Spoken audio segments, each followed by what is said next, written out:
പ്രിയമുള്ളവരെ, നമസ്കാരം. ഒരു കേസിന്മേലുള്ള കോടതി നടപടികളിലെ നൂലാമാലകൾ അല്ലെങ്കിൽ കൊല്ലങ്ങളോളം കേസ് മാറ്റിവെച്ച് വാദിയെയും പ്രതിയെയും ഒരുപോലെ വട്ടം ചുറ്റിക്കുന്ന, ജീവിക്കാൻ സമയം കിട്ടാതെ കോടതികൾ കയറിയിറങ്ങുന്ന സാധാരണക്കാരൻ്റെ പ്രശ്നങ്ങളാണ് ചിരിയുടെ മേമ്പൊടിയുമായി റിലീസായി മാസങ്ങൾ കഴിഞ്ഞിട്ടും ഇന്നും കയ്യടി നേടുന്ന ജലധാര പമ്പ് സെറ്റ് എന്ന ചെറിയ സിനിമ. വണ്ടർ ഫ്രെയിംസ് ഫിലിം ലാൻഡിൻ്റെ ബാനറിൽ ബൈജു ചെല്ലമ്മ, സാഗർ, സനിത ശശിധരൻ എന്നിവർ ചേർന്നാണ് ഈ ജലധാര പമ്പ് സെറ്റ് നിർമ്മിച്ചിരിക്കുന്നത്. ഈ ചിത്രത്തിൻ്റെ സംവിധാനം ആശിഷ് ചിന്നപ്പയാണ്. ആശിഷ് ചിന്നപ്പയുടെ ആദ്യ സംവിധാനമാണ് ഈ സിനിമ. കഥ എഴുതിയത് സാനൂക ചന്ദ്രനും തിരക്കഥ പ്രജിനും ആശിഷ് ചിന്നപ്പയുമാണ്. ഛായാഗ്രഹണം സജിത് പുരുഷൻ. കൈലാസാണ് സംഗീതം ചെയ്തിരിക്കുന്നത്. പാലക്കാടിലെ മനോഹരമായ ഒരു ഗ്രാമമാണ് ലൊക്കേഷൻ.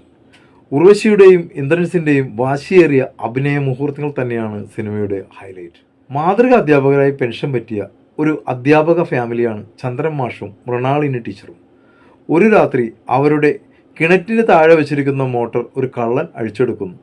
എന്നാൽ നാട്ടുകാർ കയ്യോടെ കള്ളനെ പിടിച്ച് ആ അധ്യാപക ഫാമിലിയുടെ നേതൃത്വത്തിൽ തന്നെ പോലീസിനെ ഏൽപ്പിക്കുന്നു. കേസിലെ തൊണ്ടി മുതലായി മോട്ടോർ പോലീസ് കൊണ്ടുപോവുകയും പിന്നെ ആ മോട്ടോർ വിട്ടുകിട്ടാനും കേസിൽ ആ നാട്ടിലെ കള്ളൻ തന്നെയാണ് മോട്ടോർ കട്ടെടുത്തതെന്ന് തെളിയിക്കാനും വേണ്ടിയുള്ള കോടതിയിലെ വാദപ്രതിവാദങ്ങളാണ് ഈ സിനിമ. എന്നാൽ ഇടയ്ക്ക് വെച്ച് ചന്ദ്രൻ മാഷ് പ്രായാധിക്യം മൂലം മരണപ്പെടുകയും തുടർന്ന് കേസ് മൃണാളിനി ടീച്ചർ ഏറ്റെടുത്ത് നടത്തുകയും ചെയ്യുന്നു.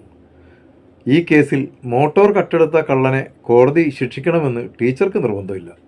പക്ഷേ കട്ടെടുത്തത് ആ കള്ളൻ തന്നെയാണെന്ന് ആ നാട്ടുകാർക്ക് മുഴുവൻ അറിയാം എന്നിരിക്കെ അത് കട്ടെടുത്തത് താൻ തന്നെയാണ് എന്ന് കള്ളൻ സമ്മതിച്ചാൽ മാത്രം മതിയെന്നാണ് ടീച്ചറുടെ വാദം.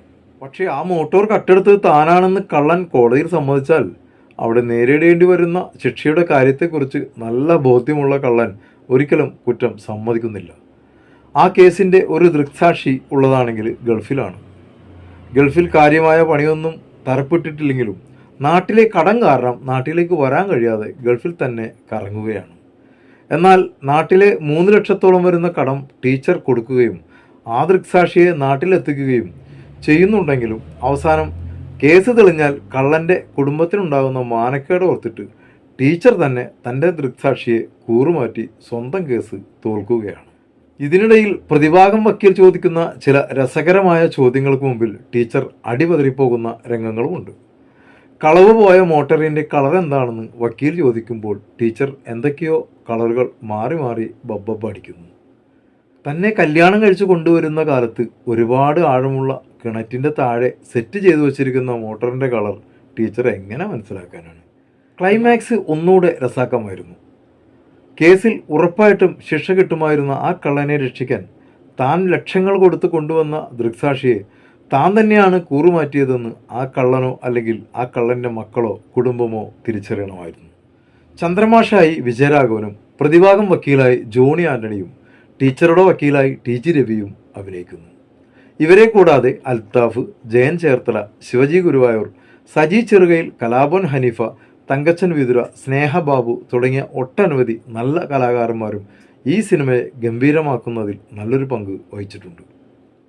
കുടുംബസമേതം കാണാൻ കൊള്ളാവുന്ന നല്ലൊരു ഫീൽ ഗുഡ് മൂവിയാണ് ജലധാര പമ്പ് സെറ്റ്.